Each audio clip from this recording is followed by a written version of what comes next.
noches. A nombre del Instituto de Estudios Peruanos les doy la bienvenida. Vamos a empezar con la presentación de este importante e interesante libro, Fotografía en América Latina, de las editoras Gisela Canepa-Koch, Ingrid Kummels. En la mesa contamos hoy con dos presentadores muy distinguidos, vamos a presentarlos rápidamente. Juan Carlos Lacerna es historiador, especialista en historia de la fotografía, en varias cosas, entre ellas, ¿no? Historia de la fotografía, de la Amazonía y del arte. Daniel Contreras es historiador del arte, recién tengo el gusto de conocerlo, actualmente se desempeña en la plataforma de difusión cultural Canal Museal. Es autor del libro El incidente, fotografía peatonal en Lima 1940-1960. Las autoras que hoy nos acompañan, Gisela Canepa-Koch, es profesora principal de la Universidad Católica del Perú, coordina el grupo de investigación en antropología visual y bueno, es muy conocida por sus amplias publicaciones, ¿no? También tenemos a Ingrid Kummels, es catedrática en Antropología Cultural y Social del Instituto de Estudios Latinoamericanos de la, creo que ya necesito lentes, otros lentes, de la Freie Universität Berlin. Universidad Libre, perdón. Sí. Ha realizado estudios de campo etnográficos amplios en México, Cuba, Perú y los Estados Unidos, enfocando los temas de migración, relaciones familiares y la creación de comunidades transnacionales. Bueno, vamos a empezar. Empezaremos con Lacerna, luego Daniel, las autoras. Digamos que si nos movemos en los 15 minutos vamos a acabar en una hora y podremos pasar al patio a seguir con la charla, ¿no?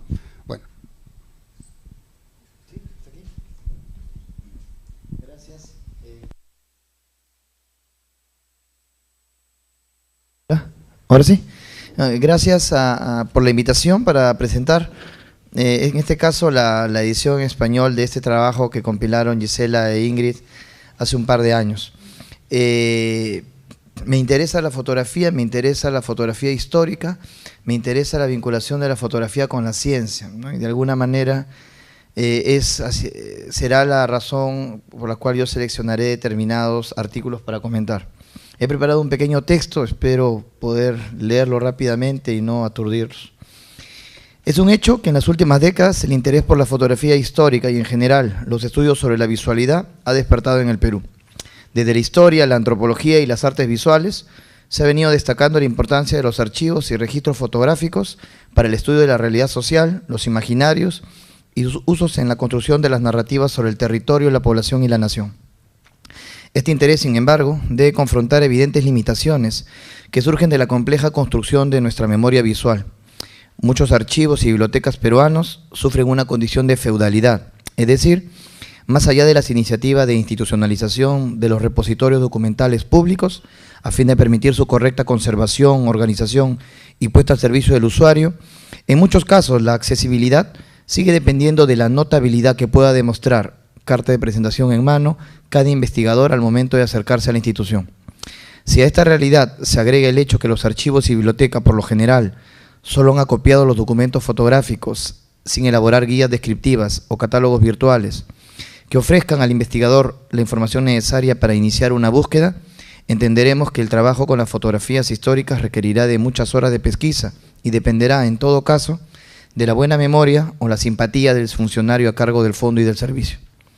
Fuera de estos condicionantes, en el país se han hecho esfuerzos iniciales por construir, a partir de las fotografías, una memoria visual de alcance nacional, regional y local. Iniciativas públicas y privadas que se explican por el valor que los registros visuales han alcanzado, tanto en el mundo académico como en el espacio público, siendo apropiadas y resemantizadas dentro de narrativas contemporáneas sobre la identidad y la memoria. Si bien todavía no existe una política patrimonial dirigida a la conservación de fotografías históricas, las bibliotecas, museos y archivos, que son los repositorios más importantes de nuestro patrimonio documental, han empezado a organizar sus colecciones fotográficas, facilitando su uso por parte de investigadores y curiosos interesados en este tipo de documentos. Del mismo modo, en el extranjero existen importantes colecciones fotográficas sobre el Perú, que recientemente vienen recibiendo la atención de los académicos. La existencia de dichas colecciones tiene que ver, por supuesto, con el interés que desde el siglo XIX despertó el mundo amazónico y andino para los académicos, comerciantes, diplomáticos, viajeros y coleccionistas, a los que en las últimas décadas se han sumado turistas, cooperantes, activistas europeos y norteamericanos.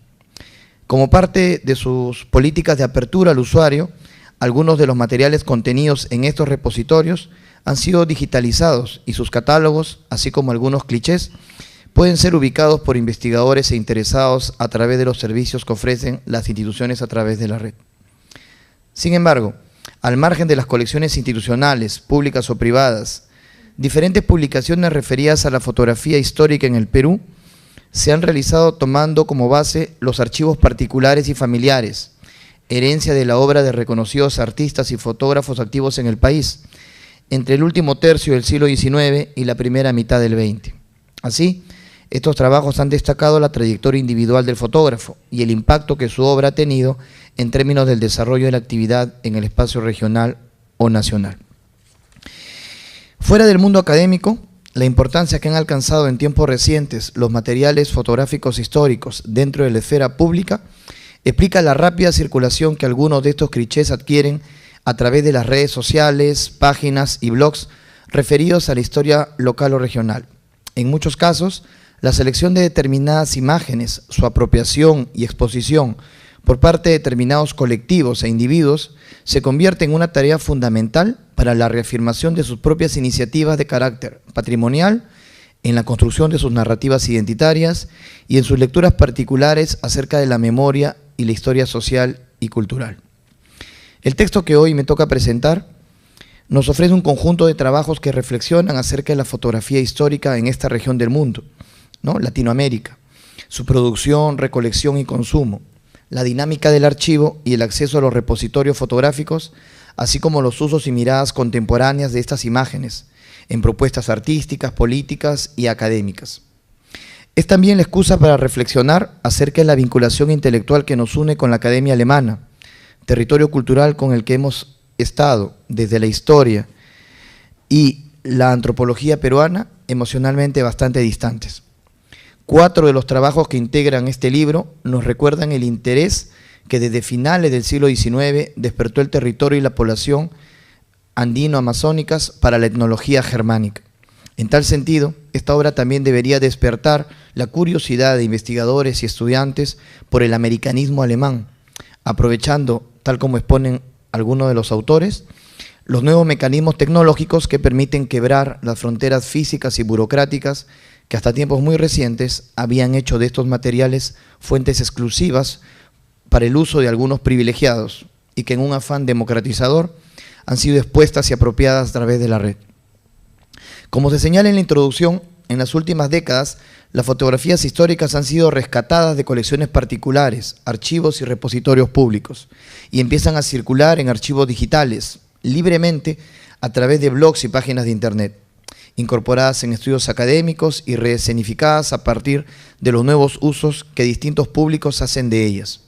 Sin obviar, por supuesto, el uso de la imagen como herramienta destacada en la construcción de la memoria y otras pequeñas memorias sobre escenarios de violencia, sea esta reciente o sea esta ya de carácter histórico. El escenario temporal de las fotografías rescatadas en los artículos se enmarcan además en una centuria, final del XIX y la década de 1980. Para el Perú, unas fronteras especialmente significativas. En principio, empezamos con la reflexión política, académica, post-Guerra del Pacífico, cuando los sueños del progreso material y de ciencia al servicio de la modernización material del país dieron especial validez a estos nuevos artilugios y adalides de la modernidad, la fotografía, los científicos, los viajeros y técnicos europeos que las llevaron consigo. Y termina en la década de los 80s, tiempo de violencia política que una vez más puso en tela de juicio nuestro proyecto como nación moderna. Qué significativo es pensar así este conjunto de imágenes que comprenden la colección Brüning y las fotografías familiares sobre las que disculpe, me traspapelé. Sí. Sobre la que construimos narrativas sobre memoria y violencia en la década de 1980. Y pensarlo hoy en un contexto en el cual los avances tecnológicos han conseguido liberar muchas de estas imágenes de sus tradicionales centros de consumo, logrando de alguna manera un uso más democrático y su resemantización a través de las redes. Son 7 artículos los que integran esta compilación y, si bien recorren diferentes escenarios latinoamericanos, centran su interés en el Perú. Y son 4 los trabajos que voy a comentar, elección bastante arbitraria, que parte de mis propios intereses y prejuicios, ¿no? Y la curiosidad que tengo hoy por el americanismo y las redes culturales transatlánticas. Empiezo con el texto de Michel Krauss, Encuentros con el retrato histórico y la fotografía de tipos. Conocemos las investigaciones de Krauss a partir de trabajos anteriores.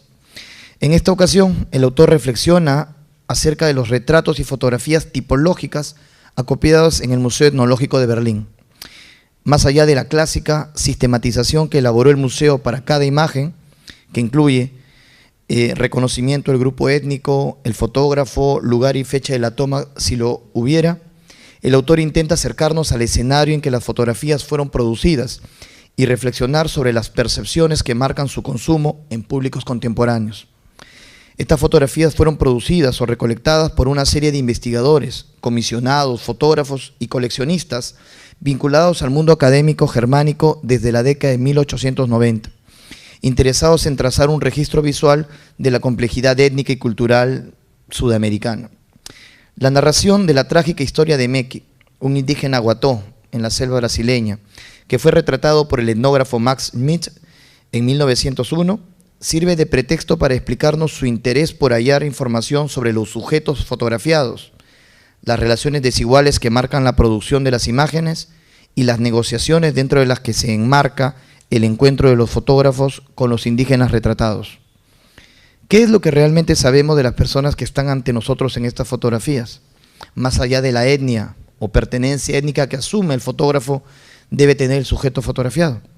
¿De qué manera las descripciones y posteriores interpretaciones que le fueron dadas a las imágenes condicionan hoy nuestra mirada sobre las mismas? Sabemos que en la mayoría de los casos la ciencia exigió verlos no como sujetos, sino como prototipos representativos de un grupo determinado. A partir de las notas de campo de distintos viajeros que recorrieron el interior de Sudamérica, el texto nos ofrece distintas referencias acerca del impacto de la cámara y el ejercicio de fotografiar. Krauss nos pide concentrar nuestra mirada en los escenarios en los cuales fueron elaboradas las fotografías, reflexión de la cual emergen imágenes heterogéneas. Los encuentros entre la cámara y los indígenas fueron complejas, con distintas respuestas de parte de los sujetos fotografiados, enmarcados siempre en procesos de negociación y contextos externos específicos. El ensayo evidencia un esfuerzo más del autor, la experiencia de sacar estas imágenes de los repositorios, ¿no?, sagrados espacios de conservación museográfica, y exhibirlas, mostrando las diferentes lecturas que sigue generando la desnudez en el público alemán contemporáneo. El texto termina exigiéndonos mirar las fotografías pensando en la capacidad o carencia que tenemos para reconocer las distintas influencias que se presentan al momento de construir nuestra percepción acerca de las imágenes. Y se pregunta, ¿sigue siendo un ejercicio de poder colonial el que nos empuja a vestir al indígena? Así, no solo la creación, sino también la exhibición e interpretación de la fotografía es un proceso de negociación donde juegan relaciones de poder, intereses y valores morales. Por su parte, el texto de Gisela Canepa, ¿no?, que trabaja la colección de Brüning, hoy dividida entre los museos etnológicos de Hamburgo y Berlín, explica el interés de este técnico alemán, asentado muchos años en nuestro país, por dedicar su vida a la puesta en valor de sus materiales fotográficos y la incapacidad para lograr este propósito en vida. Nos permite recordar a una serie de viajeros y residentes extranjeros en el Perú, ¿no?, que se interesaron por la fotografía y en hacer de sus colecciones aportes significativos en los estudios académicos de los pueblos americanos, ¿no? La fuerte vinculación que ha habido entre una serie de residentes alemanes en nuestros países y el afán que tuvieron con generar un legado que se incorporara en las colecciones que acopiaban los museos alemanes. Asimismo, se destaca el rol significativo de las colecciones de Brüning que desde la década de los 80 del siglo pasado han sido importantes en la construcción de un discurso de pertenencia étnica muchica y de revaloración identitaria regional norcosteña, permitiendo reconstruir una imagen del pasado que vitaliza determinadas propuestas políticas e intelectuales, convirtiéndose en una herencia visual para individuos que se dicen representados, pero que no tuvieron, hasta tiempos muy recientes, acceso a estas mismas imágenes. Así, de la misma forma en que la fotografía jugó un rol destacado en la construcción contemporánea de la imagen indígena y turística del Cusco, las fotografías de Brüning vienen siendo determinantes en la elaboración de un discurso visual contemporáneo sobre la historia de los pueblos de la costa norte, que evidentemente se contrapone a las más tempranas imágenes creadas sobre la herencia hispánica, hasta hoy dominante en esta parte del país. De esta manera, los documentos visuales adquieren vida propia y son constantemente reproducidos en la red y en plataformas virtuales, más allá de los tempranos intereses bajo los cuales las fotografías fueron creadas o archivadas. El trabajo de Ingrid Kummels nos acerca a la experiencia fotográfica y de activismo de Manfred Schaffer entre los ayánicas y nomachiguengas de la selva central durante más de una década, 1978 y 1989.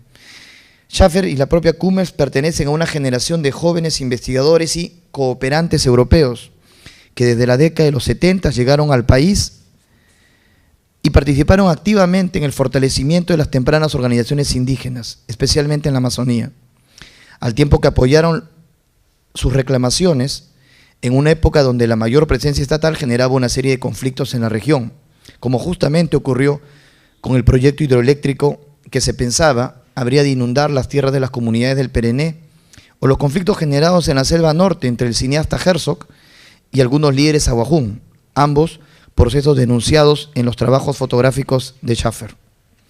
El trabajo es valioso porque además nos permite reconocer, a partir de la experiencia de Schaffer y Kummels, el valor que la antropología militante dio a la fotografía y las filmaciones como herramienta para visibilizar las demandas indígenas dentro de la opinión pública nacional e internacional.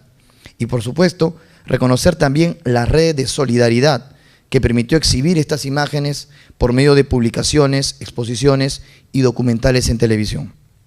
En perspectiva, sin embargo, este tipo de involucramiento pone al descubierto ciertos sesgos de su militancia y preferencias académicas, propia de la etnografía de segunda mitad del siglo XX. Una visión fuertemente crítica de las iniciativas externas en el territorio indígena, sean estatales o particulares, sin reconocer la complejidad de un escenario regional donde hacía varias décadas había iniciado un proceso de ocupación con población desplazada del mundo serrano y costeño. Siguiendo una entrada común a la antropología de urgencia de los 70s y 80s, la narrativa textual y visual desarrollada por Schaffer parece ocultar las complejas dinámicas regionales, esencializando la Amazonía como un territorio de indígenas selváticos, en este caso ayánicas, invadidos por el Estado y los peruanos. Y si bien señala Kummels, las tomas ejecutadas por Schaffer no ocultaban el proceso de modernización en los usos y vestidos de los indígenas, las imágenes seleccionadas para su exposición en los medios, como la correspondiente al guerrero y los concursos de tiro con flechas, parecen reivindicar ante la opinión pública el derecho de un pueblo tradicional a la defensa de su territorio y su autodeterminación. Fuera de esta reflexión, el trabajo de Kummels hace el ejercicio de devolver las imágenes al bosque, reencontrándose con los miembros de una comunidad en Matereni, en la cuenca del río Perené, 25 años después de su última visita. Hoy la antigua población aislada es una comunidad profundamente incorporada en las dinámicas económicas y culturales regionales.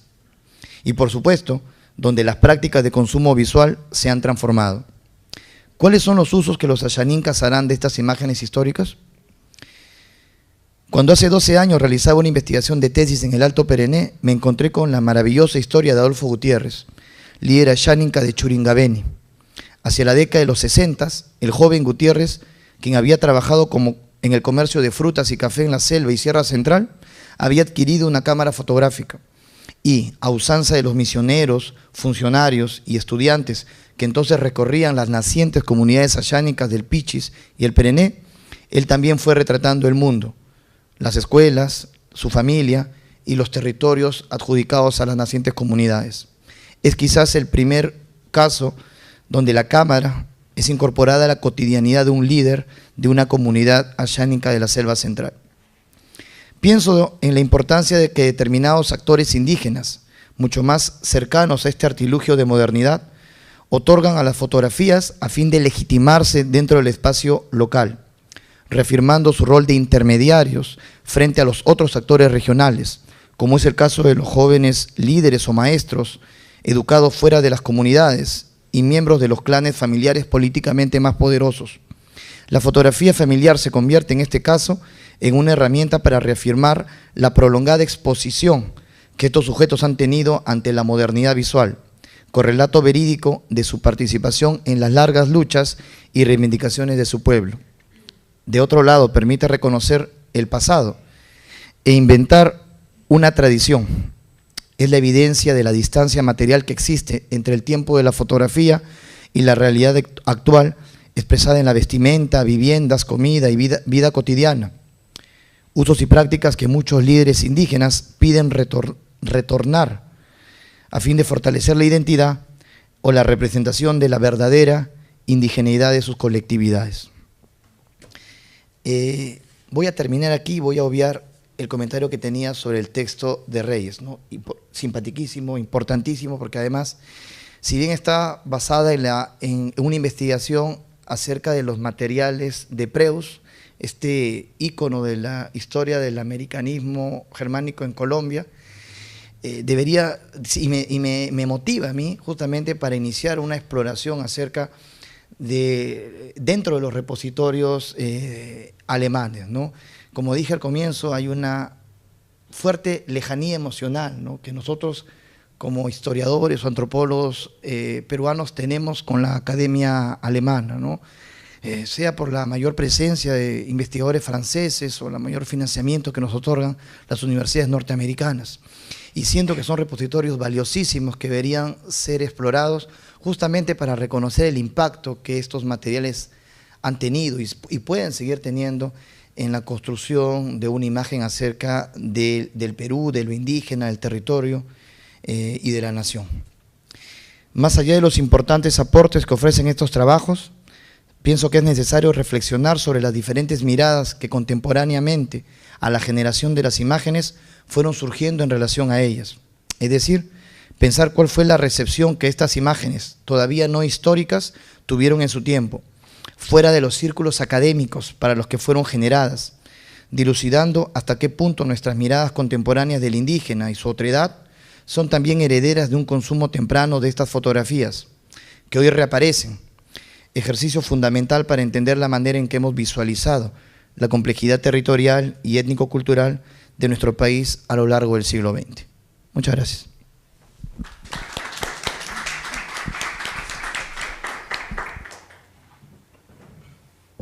Gracias, Juan Carlos.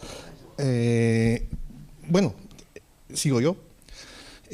No acostumbraba mucho tampoco leer, no quería leer, pero ayer empecé a hacer unas notas al respecto y no pude detenerme, entonces creo que es mejor que lea lo que ayer pude darle forma y que contiene, creo, algunas reflexiones o ideas que podrían muy bien sentirse muy cercanas al libro que estamos ahora. ¿Ya? ¿Ya? Muy bien, muy bien. Bueno, quería leerles entonces esto para poder evitar que me vaya por las ramas y poder ser más concreto con algunas cosas que quiero comentar. Son unas líneas que, si bien son el libro, a la introducción, también lo es a toda la publicación. Agradecer también ante todo a quien corresponda, a quien me haya invitado a esta mesa, que por primera vez vengo a CALIEP a citar un libro. No conozco a Juan Carlos, a Ingrid, a Gisela. Tengo el gustísimo el día de hoy de conocerlas, ¿no?, a través de esta presentación. Y bueno, y comentarles que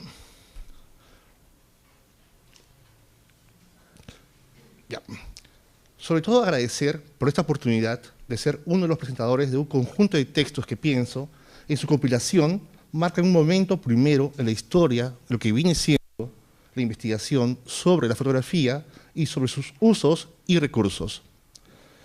No sé realmente si hay un trabajo similar que aborde la relación entre la imagen histórica, los mecanismos más recientes de la comunicación y el trato de la información, pero fotografía en América Latina se presenta como la más precisa y seguro fuente de información inevitable para los investigadores que deseen ahondar en ese tránsito de lo aparentemente estático a lo indudablemente dinámico.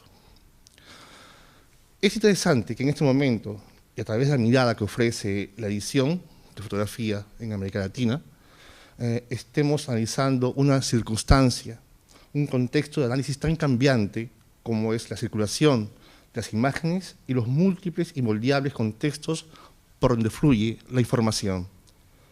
Por supuesto, hablo de nosotros sumergidos en la Internet, en la red, en las redes sociales, que es uno de los puntos que el libro también aborda.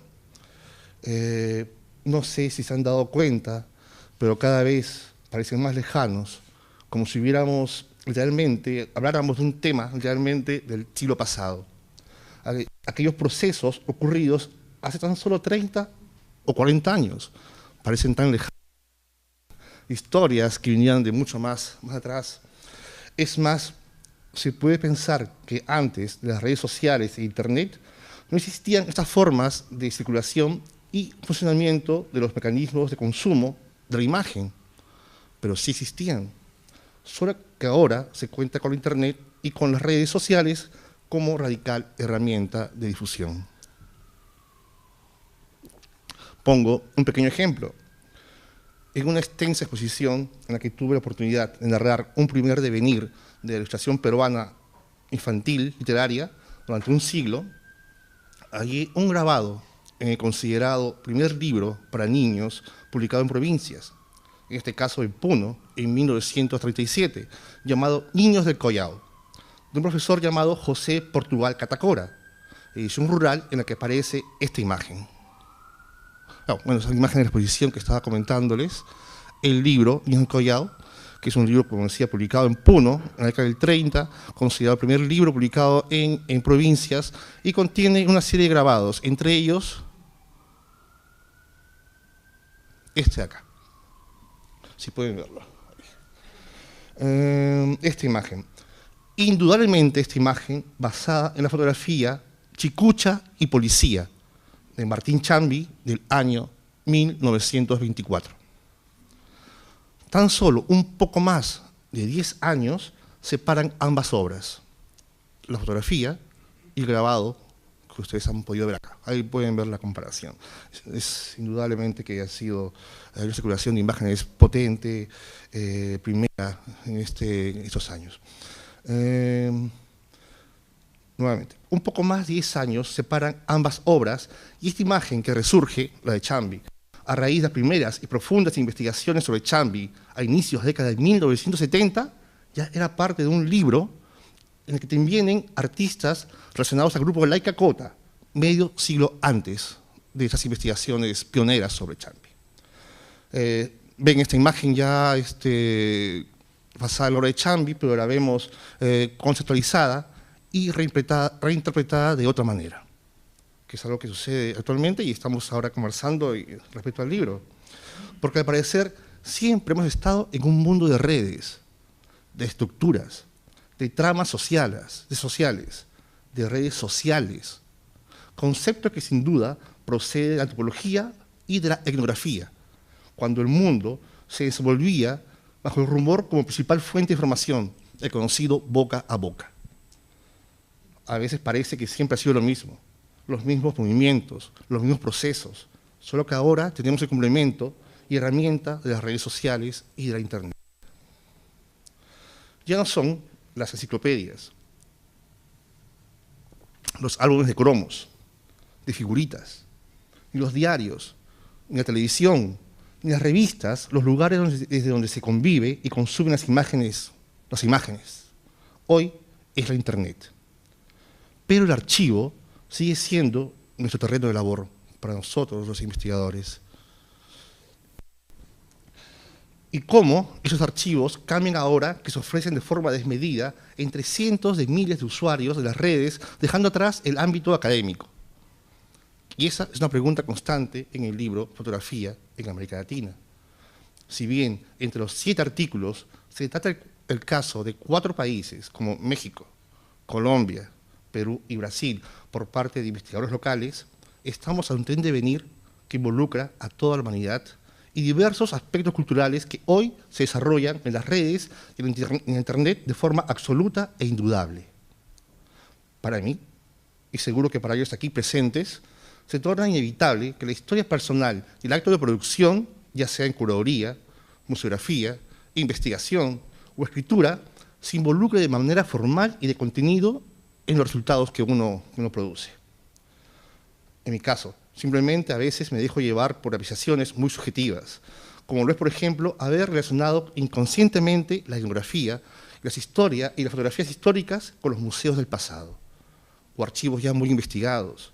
Es más, la sola mención de la etnografía o la antropología me remitía a tiempos del gabinete de curiosidades, del gabinete óptico, antecedentes de los museos y galerías de arte de hoy.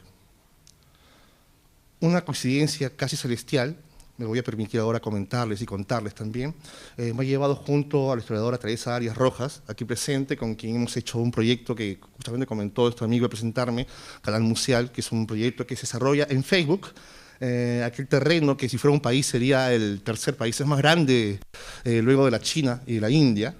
Esto es una cosmópolis impresionante, llamado Canal Museal. Este proyecto nos ha llevado a experimentar el recurso de los gabinetes ópticos que tiraban por las ciudades del país a partir de la década de 1850, según los anuncios publicados en el diario El Comercio. Ahí pueden ver anuncios de comercio publicados que cuando estos gabinetes llegaban a Lima, tiraban y ofrecían colecciones de vistas, de imágenes, de lugares lejanos. Sobre todo eso, eran como una especie de extensión del ojo antes de Internet. Se podía ver imágenes que iban circulando en el mundo y estos gabinetes iban acercando estas imágenes al público masivamente.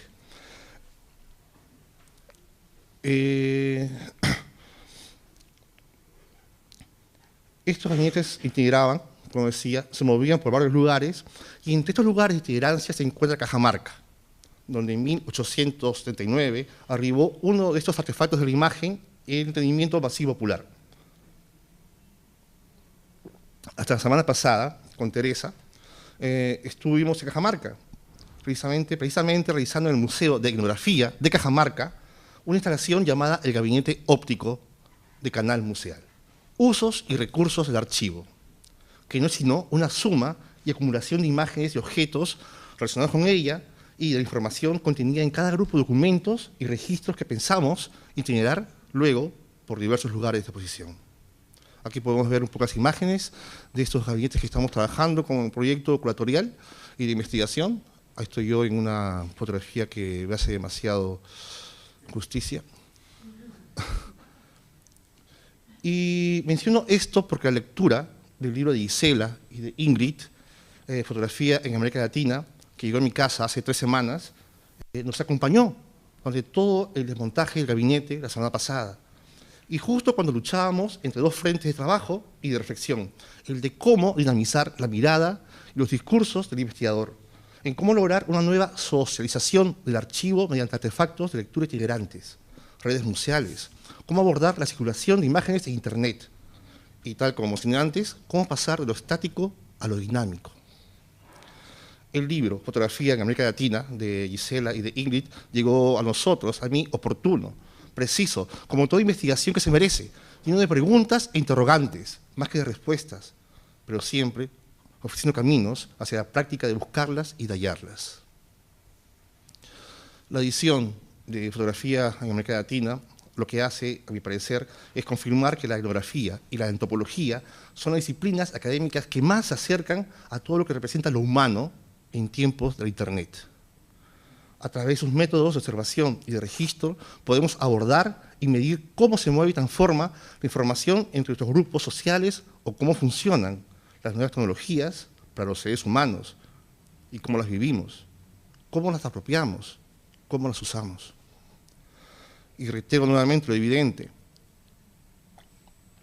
por estar centradas en lo humano y por tener, creo, al investigador como actor principal, detrás del objeto y la reflexión, o el puente entre las partes, que también aporta su experiencia corporal, su experiencia vital y personal, incluya sus dudas y dificultades. Pienso que hay que aceptar, asimilar y saber trabajar estos procesos como parte de conocerse, como las formas que tiene la vida de proceder con nuestra cultura y sociedad, porque en el fondo siempre ha sido así. Y no creo que podamos cambiar las cosas, sino más bien dejarse llevar por los nuevos tiempos.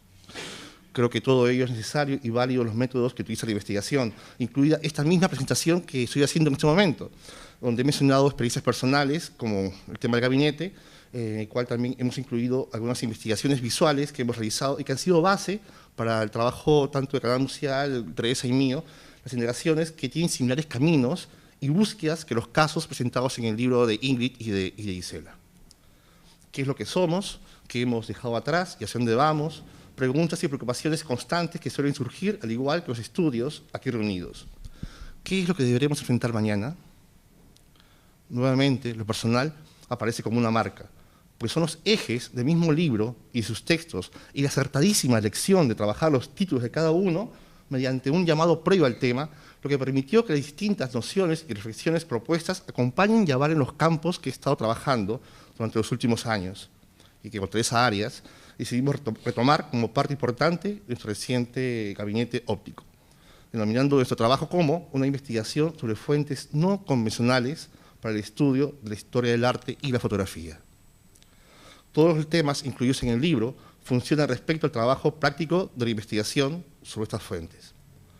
Como ejemplo final estaría un juego de asociaciones con cada título acá incluido, como si cada palabra fuera una etiqueta o un tag o un de Twitter o de Facebook, y tratar de así de agruparlas. Por ejemplo, la noción encerrada en los textos, imágenes móviles, circulación y nuevos usos culturales, o en apropiación de la imagen, que muy bien se ciernen sobre la investigación llamada El lenguaje del amor, que también hicimos, acerca de la fotonovela en el Perú, durante la época del gobierno militar del general Luis Velasco Alvarado, que eran los usos políticos del amor y del deseo, su fuerza de documento fotográfico, editorial, sociológico e histórico, por qué no decirlo. Esta experiencia también tuvo su versión expositiva ante la primera Bienal de Fotografía de Lima en el Museo Metropolitano de Lima. Hay muchos puntos en común con esta investigación que he encontrado, con el libro que ha acompañado mucho mis reflexiones acerca de lo que he estado trabajando y esta publicación.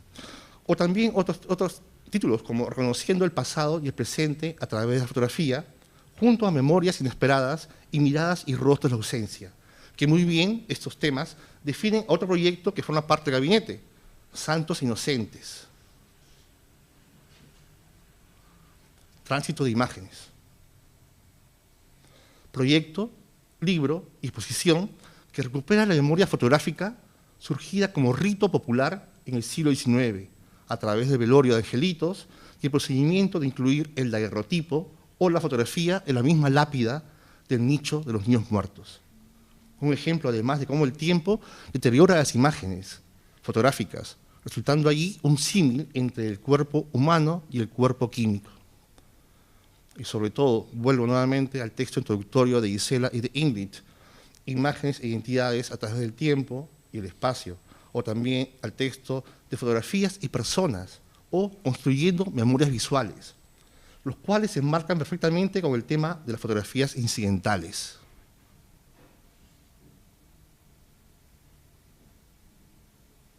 Esta de acá.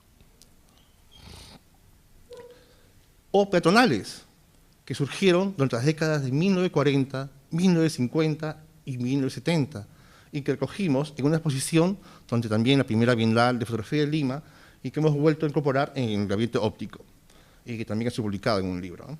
Se trata de una nueva forma de enfrentar el tema del retrato urbano en el Perú, campo que no se ha trabajado en su real complejidad y que aborda otra constante social, que es la pérdida de la memoria, a través del desecho de cientos de álbumes familiares que terminan en la cesta de anticuarios y reducidores en mercados de segunda mano. Perdón, busquemos esa imagen por acá. Ustedes recuerdan estos mercados que podemos ver en el centro de Lima, de reducidores, donde hay cestas llenas de imágenes anónimas sin identidad que justamente han sido desgarradas de ese conjunto que da la memoria familiar y todo, ¿no?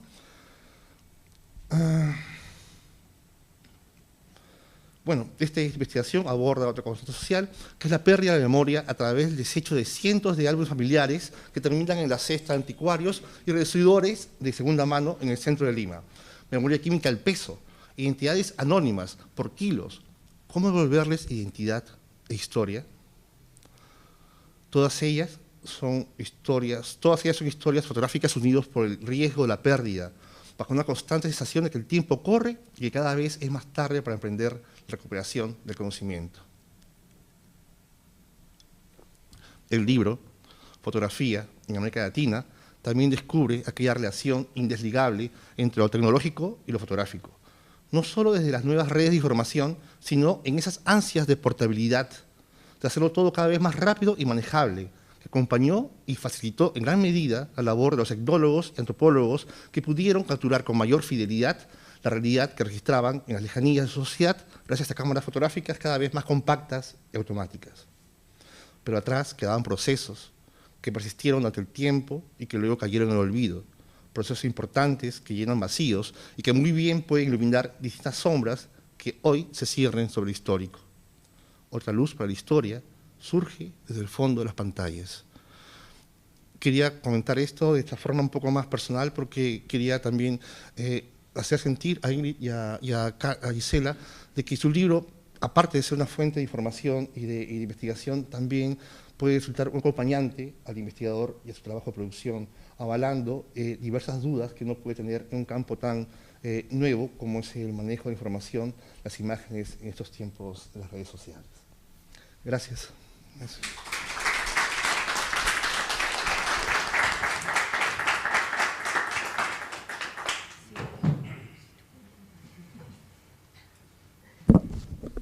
Buenas noches a todos, muchas gracias por venir y acompañarnos en la presentación de este libro, Fotografía en América Latina.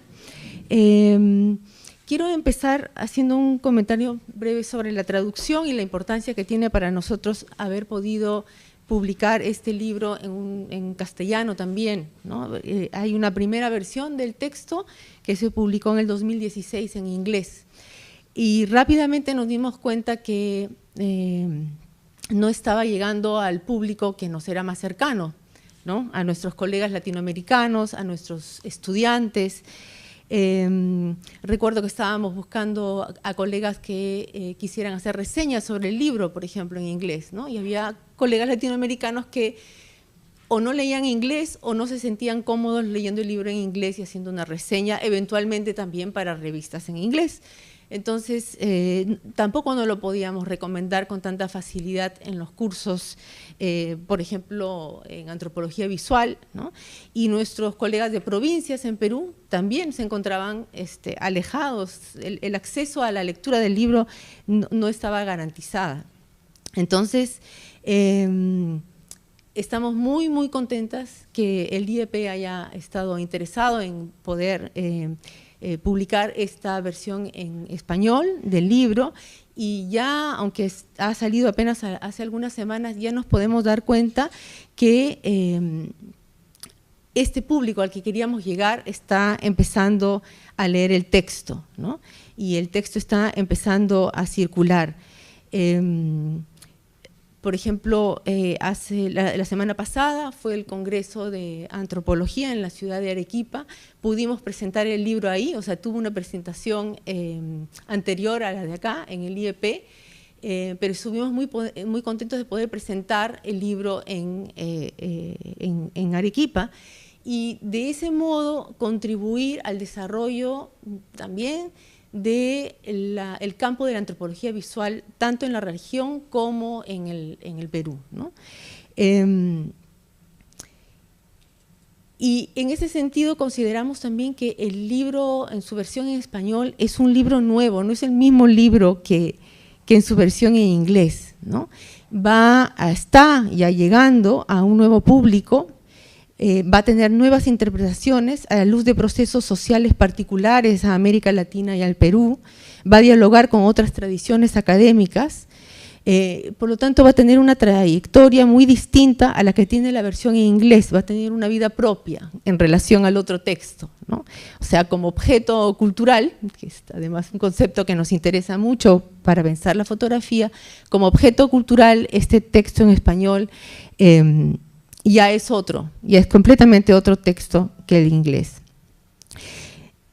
La otra cosa que también me preocupaba particularmente a mí, es que en este mundo actual de las acreditaciones, que en la academia significa publicar en inglés, o sea, estamos cada vez más sometidos al mandato de tener que publicar en inglés, este mandato exige pensar críticamente sobre el modo en que estos mandatos reproducen brechas entre las academias de América Latina y la norteamericana y europea, así como entre las distintas academias en la región y dentro del Perú.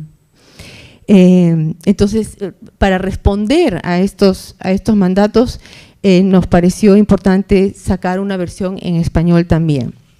Y como decía, agradecemos al IEP que tiene además, o sea, no es el único libro que ha publicado en su versión traducida al español, el IEP tiene una política importante para acercar publicaciones, textos que se están produciendo y publicando en otros países y en otros idiomas al público peruano, ¿no? Y yo en lo personal siento que un texto que yo había preparado, habíamos editado junto con Ingrid, que contenía también artículos míos, en su versión en inglés estaba como alejada, estaba lejos de donde yo quería que estuviera, ¿no? Y con respecto a la traducción, también quisiera hacer un agradecimiento especial a los autores que han contribuido con sus artículos en este volumen, porque cuando les planteamos la posibilidad de traducirlo al español, inmediatamente estuvieron de acuerdo, y no solo estuvieron de acuerdo y accedieron a que se diera la publicación, sino que invirtieron más horas de trabajo.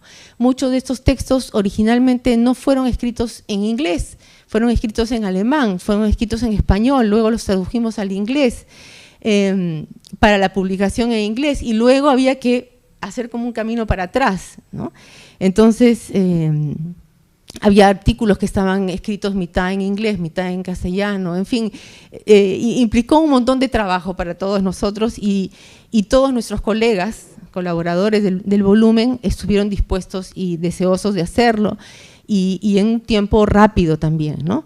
La introducción sí la mandamos a traducir, y ahí quiero agradecer a Aroma de la Cadena y Eloy Neira, que nos hicieron la traducción de la introducción. Y quiero agregar también algunos breves comentarios sobre las motivaciones de la línea de investigación que se plantea en el libro, las motivaciones que están detrás para nosotras como investigadoras. En lo personal, el libro para mí es producto de un reencuentro con los archivos etnográficos y el material audiovisual. En los años 80 yo trabajé en el Instituto de Etnomusicología, haciendo trabajo de campo y trabajo de documentación, que dio lugar a un archivo importante que se encuentra en la Universidad Católica, un archivo audiovisual sobre música, danzas, tradiciones festivas en los Andes. Y en esa época, en el año 88, hicimos también un viaje a la región de Lambayeque, hicimos trabajo de documentación en esa zona. De alguna manera seguimos la ruta de Brüning, que había hecho sus registros fotográficos a finales del siglo XIX, comienzos del XX, y entonces tiempo después, muchos años después, en un viaje que hice a Alemania, me pude reencontrar con la colección de Brüning, más que reencontrar, poder ver sus fotos originales, no las versiones publicadas que ya conocíamos directamente. Entonces, este libro es resultado de mi reencuentro con los archivos y con mi reencuentro con personajes investigadores de los que yo había oído hablar durante los años 80 cuando estaba trabajando con el Instituto de Etnomusicología.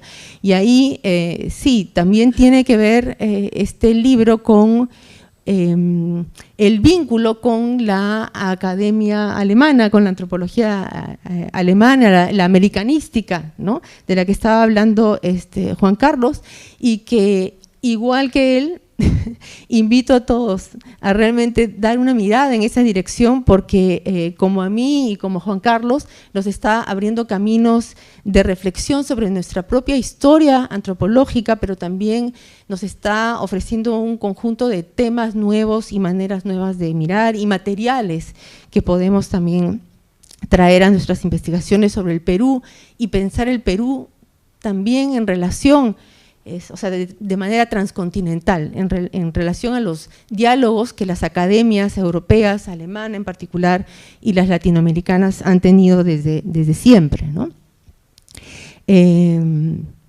Y esta visita que yo pude hacer a Alemania y a varios archivos y museos etnológicos en distintas ciudades alemanas, que fue gracias a una beca de investigación de la Fundación Alexander von Humboldt, me dio también la oportunidad de conocer a Ingrid, y ahí empezó, digamos, todo un camino de trabajo conjunto. Descubrimos intereses que compartimos de manera conjunta, ¿no?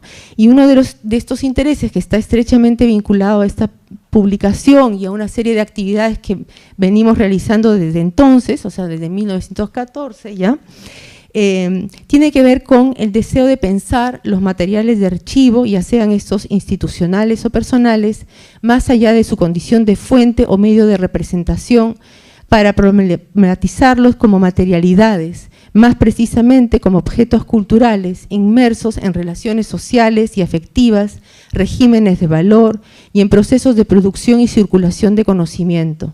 Son las actuaciones, usos, redescubrimientos y apropiaciones de estos objetos, en este caso de fotografías históricas, por parte de actores distintos y en lugares y en tiempos distintos, lo que nos interesa indagar. La razón, porque la investigación se torna más entretenida, es una razón que me parece importante para un investigador. Al colocar las fotografías en escenarios de actuación social, el investigador crea una situación de campo que en un sentido metafórico y real desplaza las fotografías de su internamiento en el archivo. Imagínense como investigadores seguir las trayectorias de las fotografías o descubrirlas cuando han permanecido invisibles o desaparecidas. Ser testigo de las distintas y complejas formas en que las personas se relacionan con ellas en términos de mercancías, de objetos con valor sentimental y afectivo o patrimonial, o hacer seguimiento de las disputas sobre diferentes actores sobre estas fotografías. Todas estas actividades de investigación prometen sorpresas y rutas inesperadas. Pero además nos interesa este enfoque porque, vistas como objetos culturales, las fotografías históricas pueden revelar asuntos referentes a las condiciones en que fueron producidas y archivadas. Además, y vistas desde el presente, nos permiten hacer preguntas sobre, por ejemplo, derechos de propiedad y acceso, su valor patrimonial, su condición de recurso en una economía de la cultura, su estatus como fuente de conocimiento y acerca de su papel en las relaciones interculturales o en las políticas de identidad, de memoria o de producción de conocimiento. En otras palabras, vista así, la fotografía histórica también nos permite reflexionar sobre la disciplina antropológica y la práctica etnográfica, cuando creamos nuestros propios archivos fotográficos o cuando construimos conocimiento a partir de ellos. Finalmente, otra motivación que creemos que tenemos, o que queremos que el enfoque que proponemos es también una vía para dialogar con otras prácticas disciplinarias, ya sea de las ciencias sociales y de la actividad archivística, o de la fotografía, el arte, la historia del arte y la curaduría, que también participan de lo que se denomina el giro archivístico. Por eso te invitamos. Y no, digamos, nuestra primera idea era, bueno, los nombres que caían eran gente que trabaja muy cercanamente a nosotros. en el campo de la antropología, de la historia, como Juan Carlos, y de las ciencias sociales en general, pero realmente nuestro interés, y creo que la lectura que proponemos sobre la fotografía histórica permite establecer este diálogo con otros campos de estudio. Así que muchas gracias por el hecho de que la lectura del libro haya acompañado una investigación en curso, un proyecto en curso, ¿no? Sí, sí, y en ese sentido me ha gustado mucho que la lectura del libro haya permitido que nos traigas otras imágenes, no las que están en el libro. Entonces sigue habiendo movimiento, el asunto está con vida, ¿no? Entonces con este libro esperamos contagiar nuestro entusiasmo por estudiar la fotografía histórica desde la perspectiva que propone el libro y convencer de la importancia que puede tener la fotografía histórica para pensar asuntos fundamentales y críticos sobre la sociedad contemporánea. El libro, como decía, es parte de otras iniciativas que venimos desarrollando en la actualidad, donde estamos enfocándonos ahora más precisamente en la relación entre prácticas archivísticas o prácticas de archivo y tecnologías digitales. Algo de eso ya está en este libro, pero ahora lo estamos haciendo de manera más explícita. El año pasado organizamos un seminario sobre antropología y archivo con Ingrid en la Universidad Católica. Estamos preparando para el 2019 la publicación de 2 volúmenes que recogen los trabajos presentados en ese archivo, en ese seminario. Así que estén atentos a las próximas novedades y muchas gracias por acompañarnos hoy.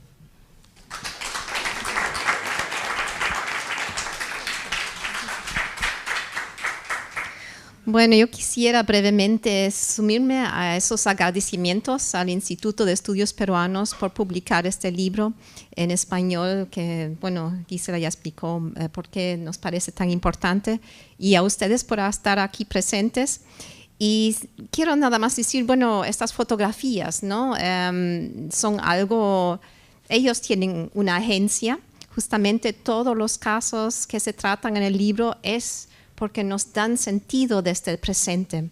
Y esa gama, vamos a decir, de casos, voy a mencionar uno, por casualidad no se mencionó ese, pero por ejemplo las fotografías que reunieron familiares de sus seres queridos que fueron desaparecidos durante la guerra interna, también son un legado fotográfico muy importante que se ha hecho sentido desde el presente, ¿no? Para bueno, convocar esa presencia, ¿no? de los desaparecidos. Entonces ahí va toda una gama de fotografías que circulan en esta época, que claro, fueron tomados anteriormente con otros motivos, en otras jerarquías, en otras luchas, pero interesantemente hoy en día la gente se vuelve a apropiar de ellos y hacer sentido. Y bueno, todas las contribuciones desde esa perspectiva antropológica tratan de trazar esas historias y plasman, ¿no? que las fotografías tienen esa gran agencia y acción hoy. Bueno, eso nada más, y creo que podemos seguir intercambiando y platicando en lo siguiente. Bueno, muchas gracias, Juan Carlos.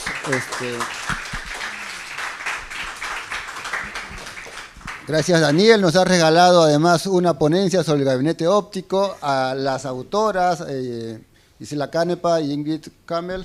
Bueno, los invitamos a continuación a pasar aquí al patio, a dialogar con los autores y a tomarnos una copa de vino para festejar. Siempre es importante celebrar un libro.